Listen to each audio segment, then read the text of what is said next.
Kami dari kelompok 2 ingin mempresentasikan infografis tentang perundungan di Indonesia. Nama saya Arsyad Syabrin Prasetya. Saya Ranjit Deuriawan. Saya Seliti Hardiani.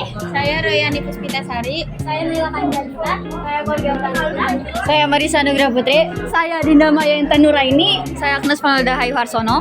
Saya Rosita Rahmadani. Dan ini adalah presentasi dari kami. Selamat menyaksikan. Halo, di sini ada Sally dan di sebelah saya ada. Di sini ada Arsyad. Di sini kami akan menjelaskan infografis kami.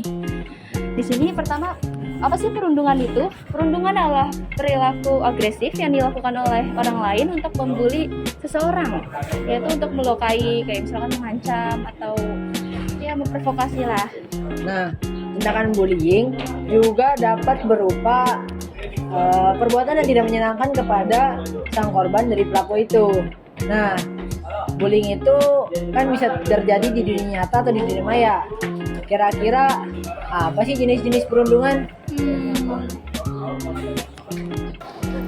Halo, perkenalkan nama saya Rosita.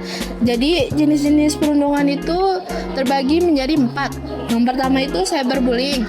Contoh cyberbullying itu menyebarkan foto atau video memalukan seseorang di media sosial. Terus yang kedua, physical bullying. Physical bullying itu seperti menonjok, memukul, dan menyubit teman. Terus yang ketiga itu verbal bullying, mengolok-ngolok, ngata-ngatain. Terus yang keempat itu social bullying, itu mengucilkan teman. Berapa banyak sih data perundungan di Indonesia? Halo, gue Rajin dan ini Azril. Kali ini kita akan menjelaskan data-data yang terjadi perundungan di Indonesia. Dari data di sini kita bisa melihat lebih banyak lelaki yang dirundungi dibandingkan wanita. Dan dapat dilihat dari data ini, ada 3 kategori, yaitu siswa kelas 5 SD, siswa kelas 8 SMP, dan juga siswa kelas 11 SMA.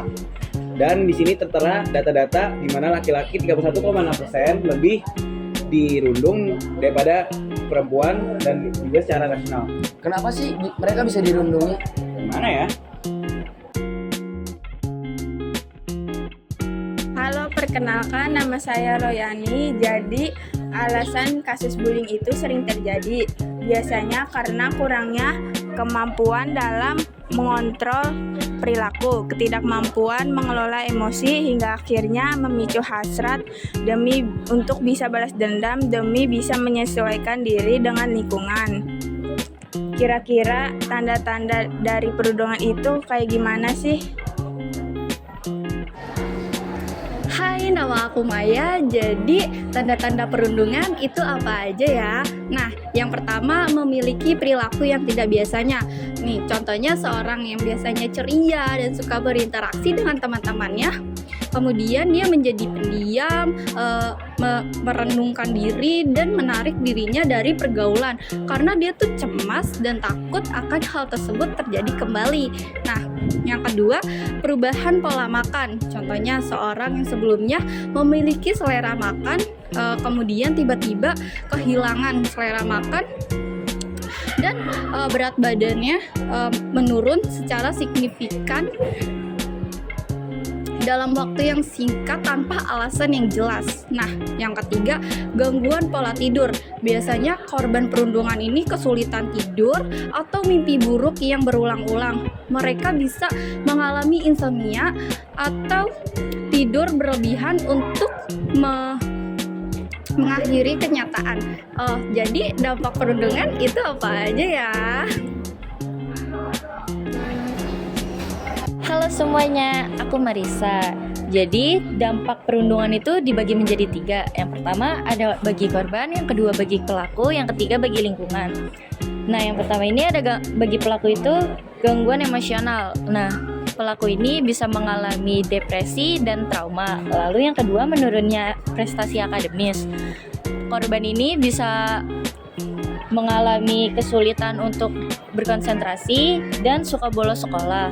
Lalu yang ketiga ini masalah kesehatan fisik. Nah, korban ini seperti mengalami gangguan makan dan gangguan tidur. Lalu bagi pelaku, risiko perilaku antisosial di masa depan.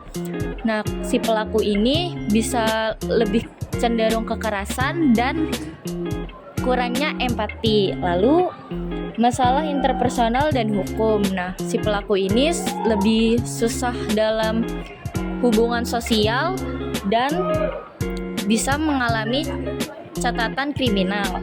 Lalu yang ketiga bagi lingkungan, yaitu bisa menciptakan atmosfer yang tidak aman dan tidak mendukung. Lalu mengganggu dinamika kelompok dan proses belajar. Jadi cara mengatasi perundungan itu bagaimana sih?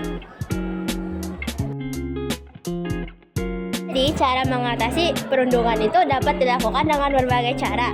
Yang pertama itu kita bisa memberikan dukungan kepada korban, seperti kita bisa menanyakan keadaan teman kita jika kita sedang bermain bersamanya. Kita bisa menanyakan bahwa keadaan dia baik-baik saja atau tidak. Lalu yang kedua, itu kita bisa menjadi contoh yang baik. Kita bisa berperilaku baik di hadapannya agar dia bisa mencontohi perilaku yang sudah kita terapkan kepada dia. Cara yang ketiga yaitu membantu pelaku untuk menghentikan perilaku buruknya dengan cara menegurnya, menyadari kesalahannya sendiri dan dapat berubah menjadi lebih baik. Nah, berdasarkan penjelasan yang telah dipaparkan oleh rekan-rekan saya, tujuan dari pembuatan infografis ini adalah untuk meningkatkan kesadaran dari pembacanya mengenai hal-hal perundungan, mulai dari pengertian, jenis-jenis, dan seberapa sering sih kasus perundungan ini terjadi di Indonesia. Tak hanya itu, melalui infografis ini juga diharapkan dapat mendorong pembacanya untuk melakukan aksi nyata dalam menangani atau saat menyaksikan secara langsung perundungan, baik itu di dunia nyata maupun di dunia maya. Gitu deh, sekian dari kelompok kami.